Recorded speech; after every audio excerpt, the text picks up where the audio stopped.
Hi, I'm Michael Lucas with Equity Resource Network. It's year 2015 and we're already halfway through this decade.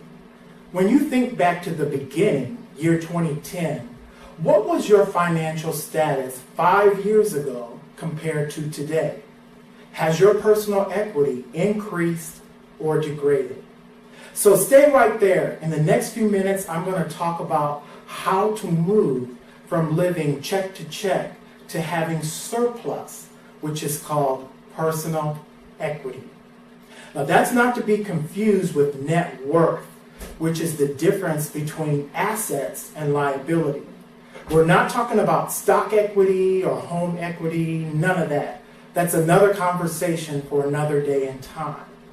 Today, we're talking about personal equity, which is strictly cash flow. Simply stated, personal equity is the difference between income and expenses. A person who has zero personal equity is living check to check. A person who has positive personal equity has surplus that can be invested for the future. A person with negative personal equity is in a financial hole. They're not bringing in enough income to satisfy their creditors. And if that hole gets deep enough, they may need the help of bankruptcy to bring them out. So this is a very important subject because insolvency stretches across all economic levels. If I make $1,000 a month and my average spending habit is $1,000 before month end, I have negative personal equity. If I bring in $1 million a month and my spending habit is $1 million before month ends, again, I have negative personal equity. And even though I may have a warehouse of gold at Fort Knox, if my creditors are not satisfied, I may need the help of the bankruptcy process to freeze that asset and come up with a plan to liquidate to pay them off. So if you feel like the financial road you travel is like moving through a maze and you're hitting brick wall after brick wall, I've got some good news. There is a way out, and Equity Resource leads the way. I read an article in the Washington Post that said that the average African American and Latino household saves 5 to 7 times less than their Anglo counterpart. And we ask the question, why? Why is that so? I would offer that this shortcoming exists because many people do not have a solid financial plan. So for the next few moments, I'd like to take you through the specific levels of a solid financial plan. The plan has a foundation that starts with cash flow. We just talked about personal equity that described a surplus. So the first turn towards the exit of the maze is redefining expenses so they stack up less than the total take home. So you may ask, well, how do I do that? How do I establish positive cash flow? I'll give you an analogy. When you approach the buffet, you select the items you want to eat. And you take portions small enough so that nothing falls off the plate. The same is true with your finances. You regulate your spending based on carved out sections on your financial plate called a budget. And there are online tools that Equity Resource can help you with to make a budget in a snap. Let's go to the next floor that's called protection. Once we have a healthy cash flow, our next goal is to set up adequate insurance coverage to protect that income that you established on your foundation. That income must be protected against perils, things like auto accidents, fire, theft, sickness, and even death. So many people say, well, I have medical insurance, but the medical insurance only covers treatment costs, a portion of the doctor bills. It does not replace lost income. So let me say that again. Medical insurance only covers a portion of the hospital bills. It does not replace your income. So that's why you need living benefits on your life insurance. Accelerated benefit riders give access to a portion of the face value when heart attack, stroke, cancer, renal failure, Alzheimer's disease, or an organ transplant is needed. So someone may ask, well, how much insurance do I need? I'm so glad you asked.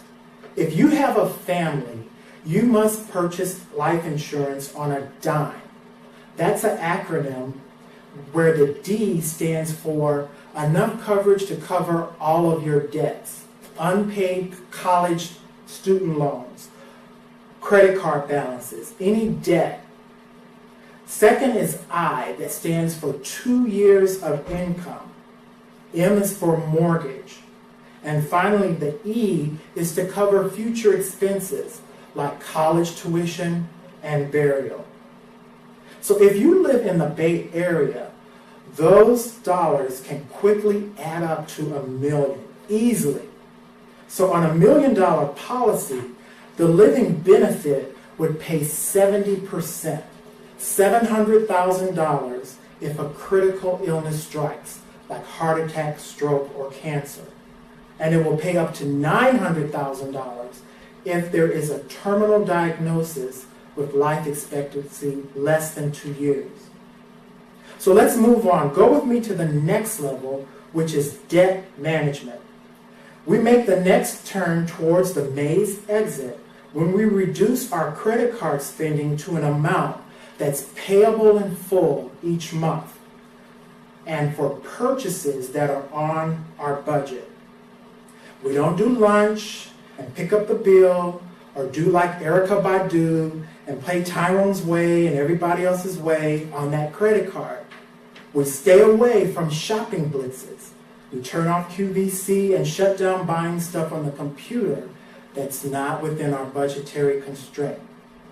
Next, go with me to the next level, which is the emergency fund level. In every life, some rain must fall. Our goal here is to save 6 months take-home pay for that day the boss says, we're letting you go. Or to pay cash for the transmission that went out or the refrigerator that failed. When these events happen, most people pull out the credit card and rack up a large balance that then accrues interest. We want that interest to remain in our pocket as savings. And the emergency fund has to be liquid. You have to be able to touch it right now. And it keeps us away from the credit card. We're almost to the end. Stay connected, because I see light coming from the exit of the maze. After doing all the above, we're now in a position to invest. Although my job is not to give investment advice in this segment, I must say that we need 15% of the gross income to flow into a strategy that will return at least 8 to 10%.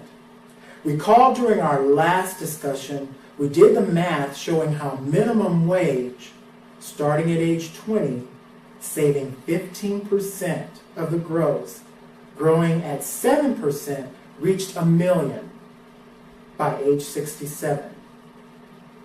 The next tool I'm going to show you is the equity index. It's a viable investment tool that follows the S&P 500, which is the top 500 companies that are publicly traded on the New York Stock Exchange. Money grows tax-deferred and it can be withdrawn tax-free, which is not true of the 401k.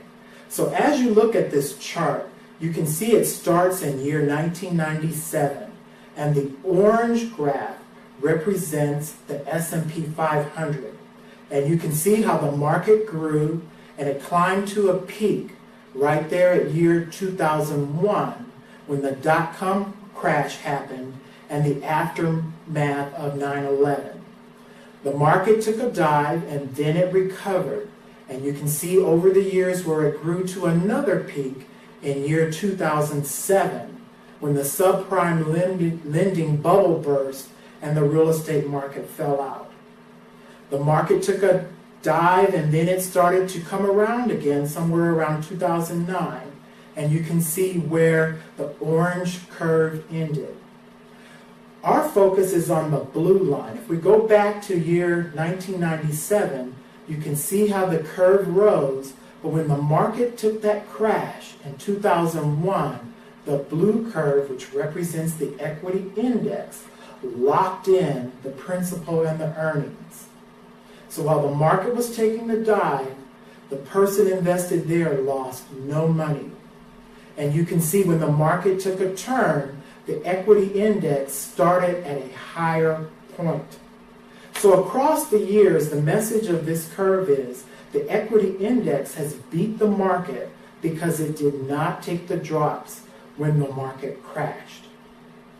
It has grown over the last 29 years at 8.2% and has definitely outperformed the market. So before we sign off, there's one last concept I want you to master during this crash course, and that's called the Rule of 72. Remember, the one thing I want you to remember is that our objective in saving is to double money. And the faster we can double it, the sooner we can retire. Who says we have to wait until year 65? The Rule of 72 says that if you take the interest rate and divide that into 72, that result is the number of years it will take to double the money. So let's do some quick math. Money invested at 4% will double in 18 years. Money invested at 6% will double in 12 years. Money invested at 8% will double every 9 years. So on this chart, you can see that a 25-year-old invested $10,000 at 8%. So that money doubled enough times to reach $160,000 by age 65. So we're ready to sign off, and I hope I've given you some pertinent information to build trust. Contact me, Michael Lucas, Equity Resource, because we're here to build your equity for life.